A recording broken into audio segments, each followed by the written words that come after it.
Poverty is not unique to us here in South Africa. There are poor people the world over. Farm workers in many countries are able to live off the land. So why are rural communities in this country so desperately poor? Let's get started.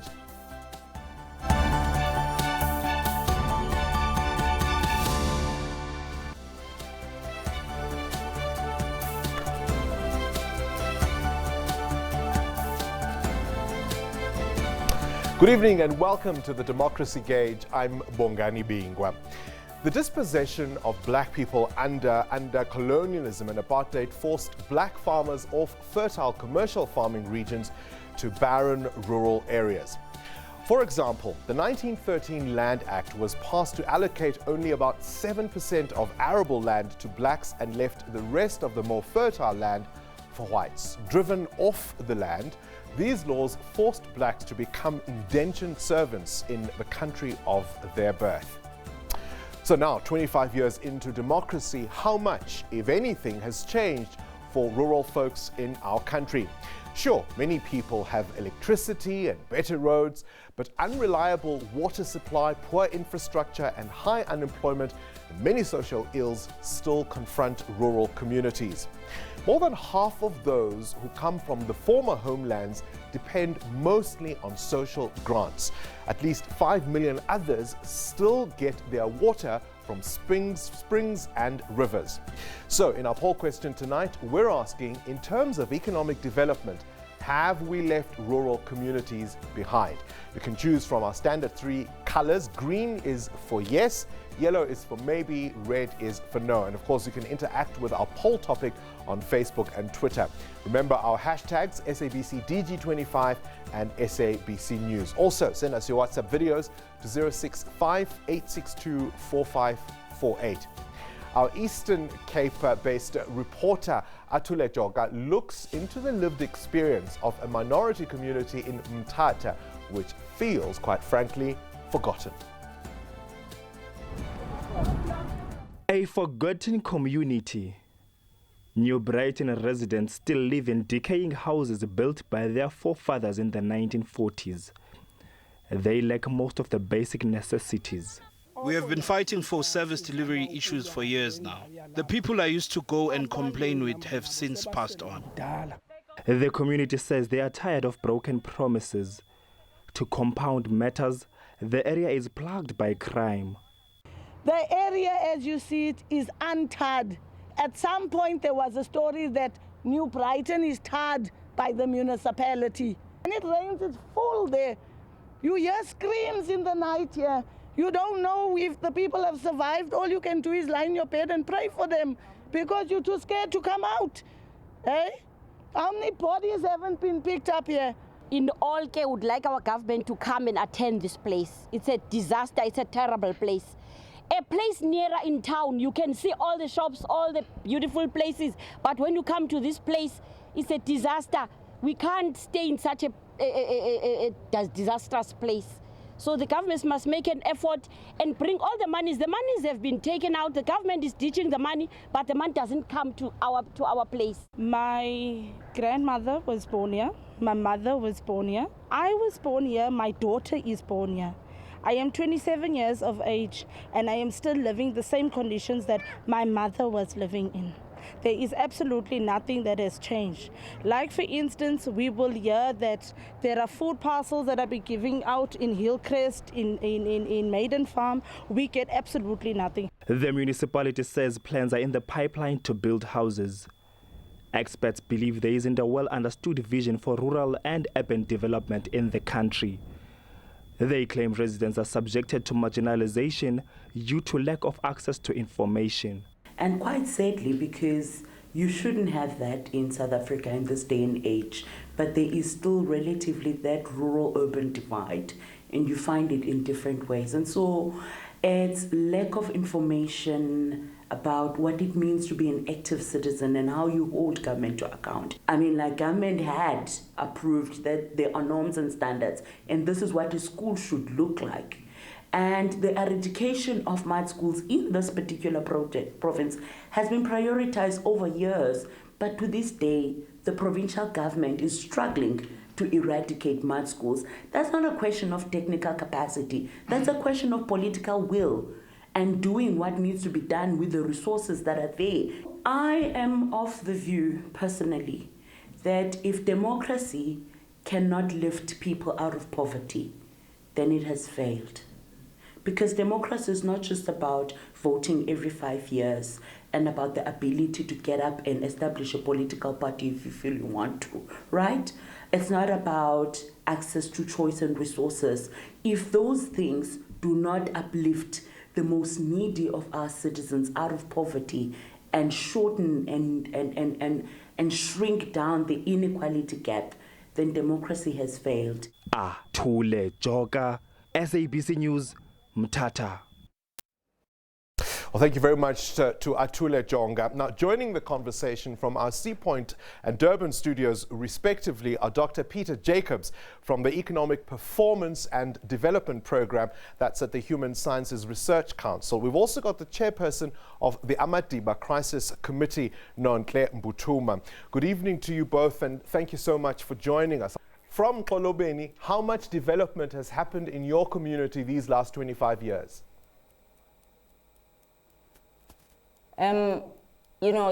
This 25 years of democracy, there's nothing much has been done in Xolobeni, especially in the rural areas, because what we've seen right now is that the government, what is the plan, is to planning for the bigger project, which is totally not rural. It's a mega project like the highway, like the N2. That is why right now you see the development is so slow in the rural areas, because there's nothing that it fits to the lives of the people, to the rural. Because we said that as people that were living in the rural areas, we need to be part of development and we need to be accessible, and we need the government to support our agriculture, to support our ecotourism, and also our villages to be accessible, not to just to build the highway. Because when you build the highway, you build something else. And when you said that also in the rural areas, you're going to build a smart city.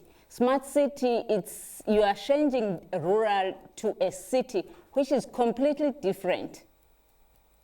Well, let's see if we've managed to get a hold of Seapoint. Dr. Peter Jacobs, I wonder if you are now able to hear me as I speak to you. Government will say that they've done a lot of good work these last 25 years trying to bring electricity, homes, roads to people. Are the rural folks also included in that list? Thank you very much. Good evening to the guests and to the listeners. If we look at the last 25 odd years, we've seen a number of different developments. I know the primary interest here would be in the extent of rural service delivery. So in the extent of rural service delivery, it is a really very complicated area, whether you're looking at the delivery of roads and infrastructure, or you're looking at housing delivery, or specifically other kinds of services such as water services or electricity. It's really a mixed bag. What we've seen over the last 25 odd years has been to a large extent a difficult situation, and it is very surprising from the word go to observe the very slow decline in the population within rural areas. The initial projection was that there would be a massive migration into the urban areas. What we've actually seen is the retention of the rural countryside homestead and an increasing pattern of, or the retention of a pattern of what is referred to as circular migration. In other words, people moving back and forth between the rural and the urban. It's put pressures from a developmental perspective on both ends, both the urban area as well as the rural area. And in the rural areas, that is where we've seen a large amount of the hardship, whether you're only focusing on Eastern Cape or KwaZulu-Natal. The problems are really similar in the deep rural areas of Mpumalanga, in the deep rural areas of Limpopo, in the deep rural areas of Northwest Province, as well as the Northern Cape. And if you try and break it down even a little bit further, these rural areas that are confronted with these really long-standing problems are the areas that we often known as the former homelands or the ex-Bantustans. Yeah. And it is in these areas where we've had virtually very little development in terms of service delivery. And if we are thinking in terms of the various forms of social support, ranging from social grants to a variety of other infrastructural grants from the municipalities, these have had very, very little impact on the lives of people in rural areas. And we've noticed that in the last few weeks, especially earlier in the middle part of September, the launch of a new targeted intervention strategy at these different areas called the District Development Model. Now, it is not the first time that we've had a kind of decentralized version of development models targeted at these areas. The problem is that we have not seen a major transformation or transition in these areas as a result of any of these plans. Yeah. All right, so we'll leave it there. We'll leave it there for now, Dr. Jacobs. Do we need an additional plan, further plans to be developed, or do we actually need a real different strategy of how we invest resources in these areas, to what end we invest resources in these areas, and what kinds of outcomes do we want to see? Yeah. So it will take quite a while for us to deal with the problems that have accumulated in the rural areas, but also the increasing pressures that have emerged in urban areas as a result of the problems, as I indicated, of circular migration. It has not relieved the pressures at all. Nonhle Mbuthuma, I see you shaking your head when Dr. Jacobs says that a lot of people are facing similar problems, whether you are in the rural areas or urban areas. Tell me about your experience, particularly in the Xolobeni community, where there's been pressure, of course, to bring mining into that area, and yet resistance from locals who don't necessarily think mining and that kind of development will be good for that community.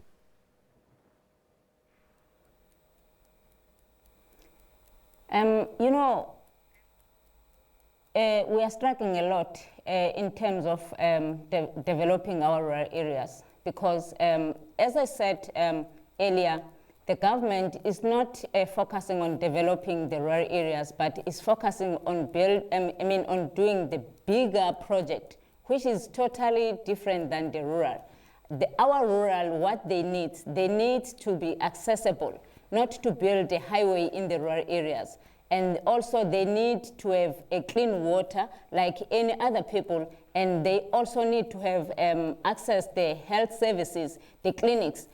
As I'm speaking, people, they are still walking long distances, but you can see what the government is always saying, in order to get all those basics right, you might say yes to something else, like what we suffer in Xolobeni because we say no to mining, and they said mining is the only option that is going to bring those things. Why we need to exchange in order to get those things that other people are not living in the rural areas they have? Dr. Jacobs, how do you rate it? I mean, have rural communities been left behind? That's the question we're asking our viewers this evening. When it comes to economic development, have rural communities been left behind? What do you make of it? Yeah, I think you're spot on. The quick answer to that will be yes. Now, the question, of course, would be why? And similar to, I think, your response to the previous question is, what kind of development model are we talking about? Now, if we just think back a little bit and try and figure out about an alternative development model that will resolve these problems that we have been alluding to, and that becomes a fairly long kind of shopping list of problems. The old development model treated the rural areas, specifically the areas that I'm referring to, and including the Xolobeni particular case, as labor reserves. In other words, people are just going to go there as a kind of town where, or rural village, where they will have to do two little things: eke out a living by means of their own subsistence farming, and then furthermore, just to sleep and recover to be back in work. Now that was virtually more or less the old model of development, to treat these places as labor reserves. Now that is, I think, a fundamental question, to the extent to which these areas have changed from that traditional labor reserve economy model or not. Now, if we are thinking in terms of contemporary and modern development, the development model that we're confronted with today is asking the question about extractive resource extraction and the reinvestment of resources for development. Now, in the case of Kolobeni, the problem that they confronted with would be if private investors come in and they invest the resources in that area to extract,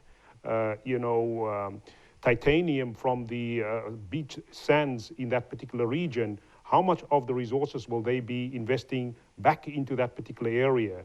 It poses a whole host of other questions about who is in charge of the control over the resources of these rural areas. And that is a particular case of the wealth and richness that sit within rural areas. How this wealth is going to be utilized for further development is a big question.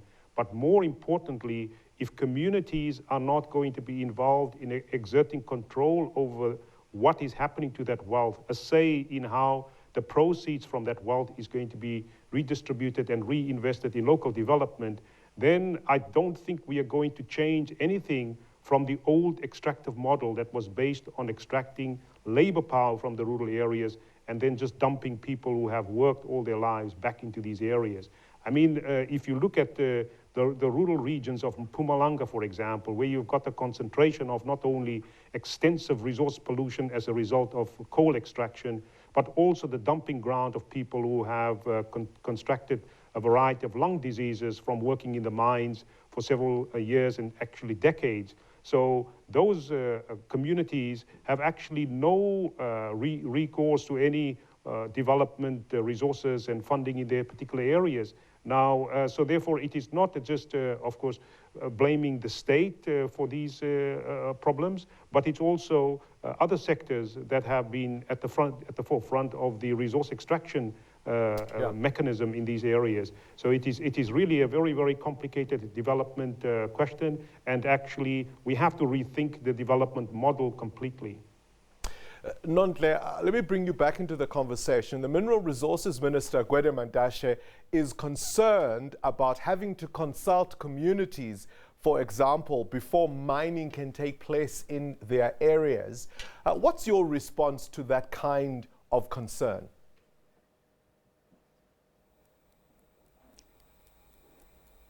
When Minister Gwede Mantashe says that he wants to consult our community before granting the mining right, I think there is something is very, very wrong to our ministers, because consultation is being done properly by MRC, which is an Australian company, and we have no complaint about that. And we said clearly that we don't want the mining.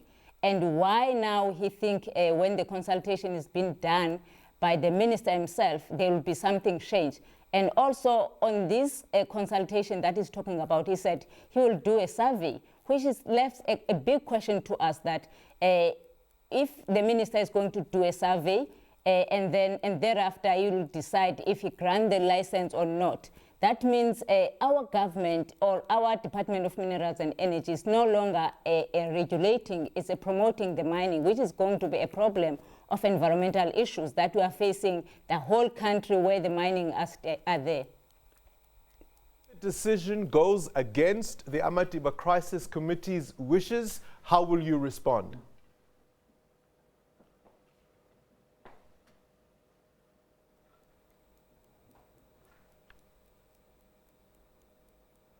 Nonhle? Hello? I'm saying if the decision goes against what the people of Kolobeni want, how will you respond? Yes, if the decision it goes the way we want, we'll be very happy that the government is the government of the people. It's the government that listens to the people, because this issue of Kolobeni, there was no need of going to court if we're having a government of the people that listen what the people want. Because the way we understand development is supposed to start from bottom up and go up. But the way they do it, development, is start from a top-down approach. That is why all the time when they are trying to force this development, it's always like a push back and forwards between the community and the government, because it's not the development that we want, and they must listen what we want. That is why we said that if this decision right now, as we don't even know where it's going, because at this stage, we are not going to turn back, no matter what. Our rural area we love like that, and we support that, to live in that kind of area, because it's the most important for our culture, our history, who we are, our identity. Now, if you want to destroy our ancestral land, you destroy us. That is why we say we're not going to change, no matter what they are saying. All right, we'll have to leave it to you. We'll have to leave it there. Thank you both for being part of my conversation, Dr. Peter Jacobs and Nontle Mbutuma there. And it really does raise the question of the new model, as Dr. Jacobs says, about rural development, not urbanizing our rural areas. Now, before we say goodbye, let's take a look at the results from today's poll. And I think there's absolutely no doubt 85% of you say yes. In terms of economic development, we are leaving rural communities behind. 9% of you say maybe, and 6% say no. That brings us to the end of this episode of the Democracy Gauge. We had some technical glitches, but we got through it. As always, we thank you for watching. From me, Bongani Bingwa, and the team. Until the next time, good night.